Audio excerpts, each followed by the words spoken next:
All right, here we go. Let's dive into it. The kind of person everyone loves. I have 10 thoughts for you. Number 1, be a person who celebrates people.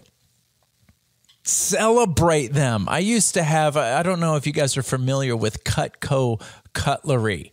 It's just a set of knives. When I was 19 years old, I used to go door to door and sell knives to people. If you are not familiar with Cutco, you need to be familiar with Cutco. They are the greatest steak knives in the country, okay? I wish I was getting a kickback for this, but that's not my point. I used to have a boss, and it's so funny with Cutco. You can sell 1 million knives, and Cutco is always going to get the biggest piece of the pie, as far as commission is concerned. But nevertheless, I had a boss when I used to work for Cutco. Anyone who walked into the office, he would walk up to him. He would get out from behind the desk, or he would call you over to his desk, or he would stop his conversation. He'd walk up to you, give you a big high five. I mean, a serious high five, not some patty cake high five. It just like bang. I will never, ever, ever forget that guy. His name was Steven. I forgot his last name, but I forgot his last name, but I haven't forgot him, and I will never forget him. He just made it a point that if you walked into the office, you're getting a high five. There's no doubt in my mind that if I were to bump into him at the mall today, it's been over 20 years. If I were to bump into him at the mall today, the very first thing he would do would give me a high five. It didn't matter if you were a teenager, a young person, an older person, a male, a female, a woman, a child. You're getting a high five if you walk in his presence. I'm not saying that you need to give everybody a high five, but it might be a good idea. But I am saying this. If you celebrate every person that your eyes lay on, and you don't play favorites, you celebrate in your own unique way. And it's sincere, and it comes with a smile, and it comes with eye contact. I can guarantee it. People's love for you will drastically increase. Everybody loves to be celebrated. If you've never been celebrated like that before, I hope somebody celebrates you like that before. It makes you feel like $1 million. Number 2, say bye to them. So you're celebrating them when you see them, and now say bye to them when they leave. I used to have this guy working on our staff, and man, he would, if I was saying bye, he'd have to give me a hug every single time. It was like one of those bro hugs, right? You come up and it's like a handshake, high five / hug all at the same time.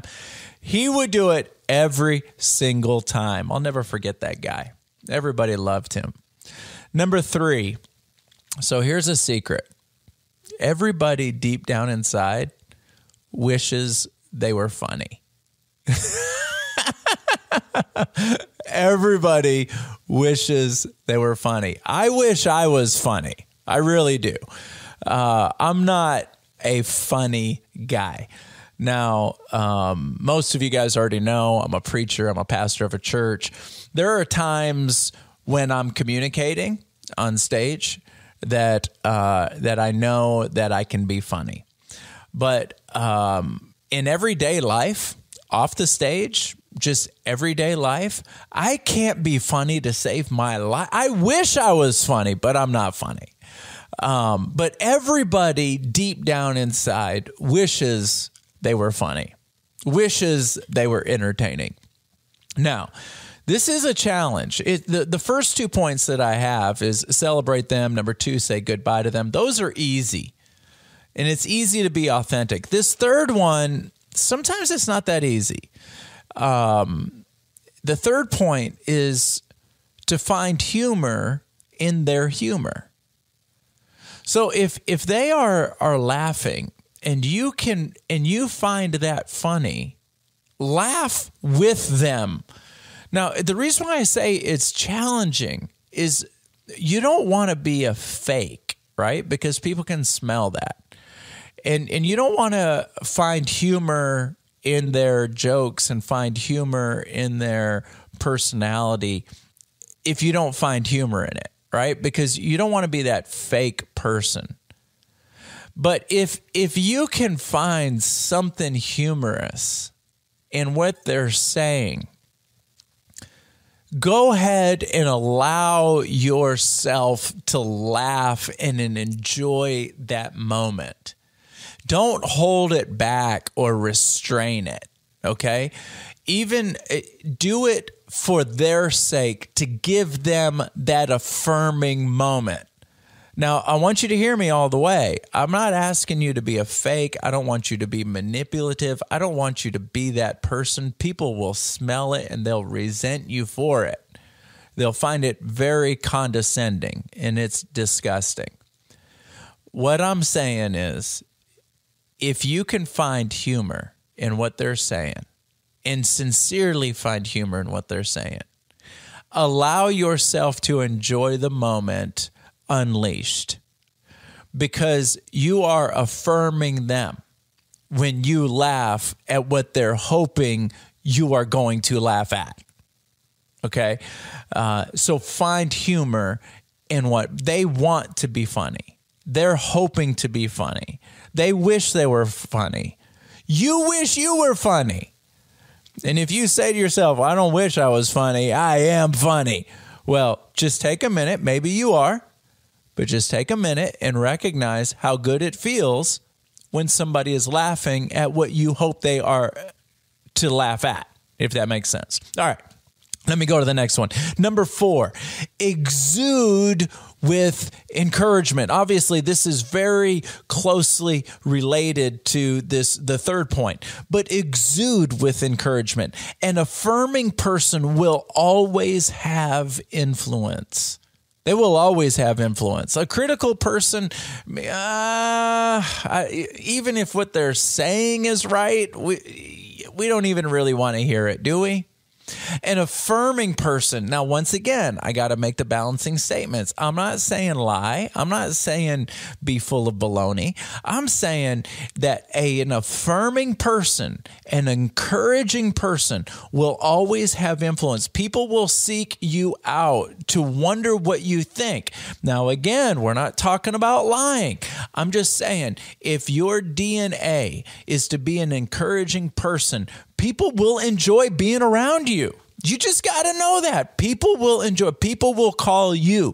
You will notice in your call log that not all of your calls are outgoing calls anymore. There will be incoming calls because people will want to know what you think, how you feel. They'll want to get your feedback. And more importantly than all that, they'll enjoy being in your presence. They'll enjoy talking to you.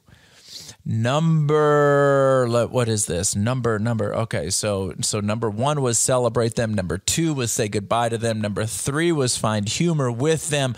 Number 4, exude with encouragement. Number 5. All right, now I'm going to sound like a pastor, and I have no apologies to it because it is who I am through and through. When somebody is going through a battle, go through it with them. Go through it with them. As much as they will let you, go through it with them. If you come, I've got a few friends of mine that they would love to be parents. They would love to be parents, but they're having the hardest time. They're having the hardest time getting pregnant. They just, they're just having the hardest time. And for those of you that don't know, this can be a heart-wrenching experience, especially for the female, especially for the wife. And if the wife is going through depression, if the wife is going through this, the husband's going through it with him. Maybe not as deep, but he's intimately connected with her. This is and I'm just using this as an example, okay? But go through that with them. Feel that with them. Now, don't be Oprah in their life and try to give them or Dr. Phil and try to give them a bunch of counsel. That's not what they're looking for. But feel it with them. Feel it with them. And I'll tell you what, you can feel a lot better if you don't give advice and counsel. I'm going to tell you, advice and counsel is rarely sought after these days. But man, people sure are generous to give it. Let's be careful with our counsel, with our suggestions, because most of the time, people are not looking for it. If they're looking for it, they'll ask for it. But battle with them, care with them, feel with them without giving them a bunch of advice and counsel. I promise you, you can move out of the state, you can move out of the country, and they'll never forget that you cared and you battled with them. Number 6, and this is really cool because if you've battled with them, you get to celebrate with them. Some of my closest friends, I'll say to them, hey, let me battle with you. Because if I battle with you, I get to celebrate with you. And we're going to come out on the other end of this thing. We're going to cut the story is not finished being written. We're going to come out on the other end of this thing, and we're going to celebrate together. So thank you so much for giving me the honor, giving me the privilege of going through this with you. Because on the other end, man, we're going to crack some champagne. We are going to eat some cake. We're going to throw some confetti in the air. We are going to fight together, and we're going to battle together, but we're also going to celebrate together. Number 6, celebrate their success. Oh, no, I just said number 6. Sorry. Let me go to number 7. I know you are your favorite subject. I'm not insulting you, and it's embarrassing to say. I am my own favorite subject too. Everybody is their own favorite subject. We can talk about ourselves for hours and hours and hours. Now, the people that feel uncomfortable talking about themselves, and we all should feel uncomfortable, but in spite of the fact that we feel uncomfortable with it, we still enjoy it. Can we talk about me? There's this old running joke out there. Enough about me. What do you think about me? Right? It's like everybody enjoys it. One of the scriptures in the Bible that comes to my mind right now says, "Don't let your own lips speak well of you."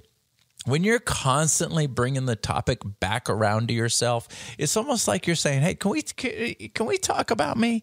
And usually it's not like, can we talk about all the things I'm horrible at? Usually it's, can we talk about something I'm interested in? Can we talk about something that involves me? Can we talk about something that I just did really, really well? Can we talk about a scenario that I am the focal point in? Even if it's a struggle or a battle or a concern, can we talk about something that I am the primary in the sentence?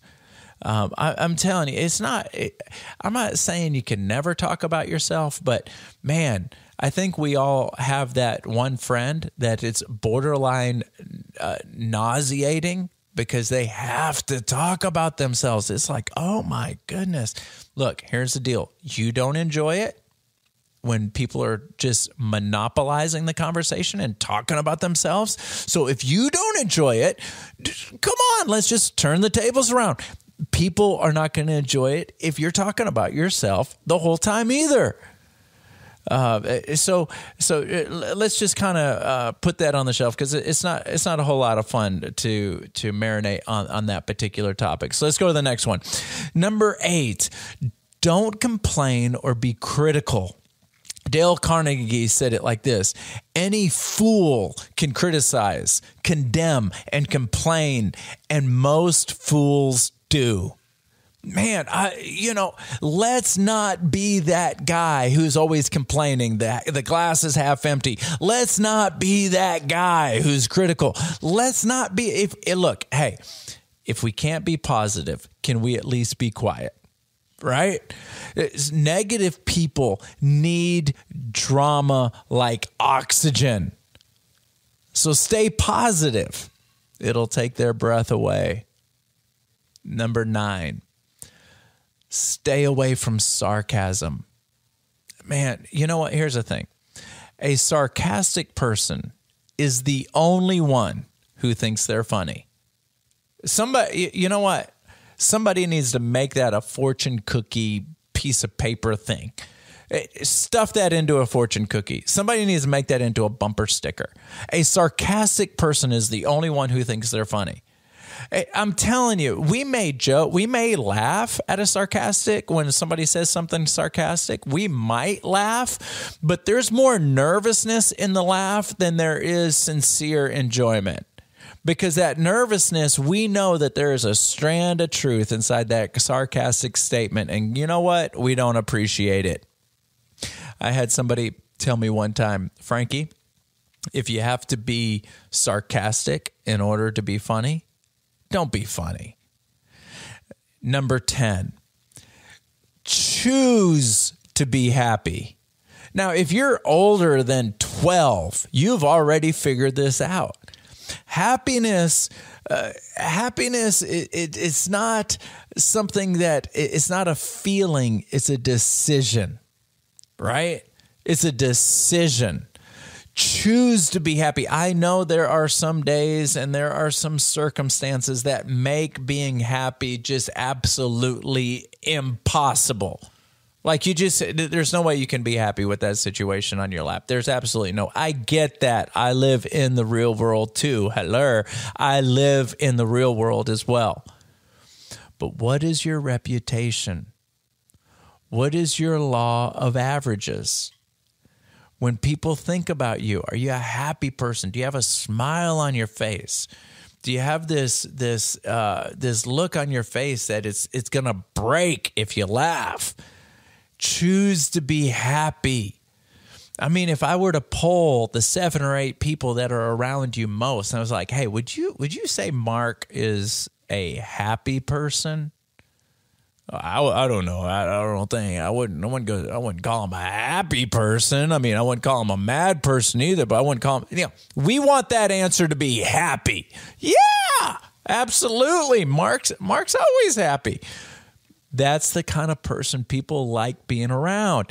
Sometimes happiness has to be a decision. It's like, I am not going to be that guy that walks around complaining. I'm not going to be that guy that, hey, Frankie, how are you? I'm not going to be that guy. I'm going to be a happy guy. And so I know a lot of this episode is kind of like pie in the sky, Tony Robbins kind of talk. But let's be honest. There are practical ways that you can be a person that people sincerely enjoy being around. I don't know how often people change jobs in a career. I heard it was something like 7 or 8. I don't know how often people move houses, move neighborhoods, move cities. But every single time we move, we leave behind a reputation. Every single time somebody brings up our name and we're not around when our name comes up, that what they say is a total, it's a result of all the experiences that they've had with us, all mixed up, and then they're putting it all into one sentence or one attitude. Let's be that person that people love being around. I hope today, something I've said today inspires you. Something I've said today makes your day a little bit better. Let me sign off with these last 2 thoughts. Everyone is going to spend eternity somewhere. Make sure you're ready. Number 2, go live an outstanding life and shock the world. All right, until next time, I'll talk to you later. Ciao.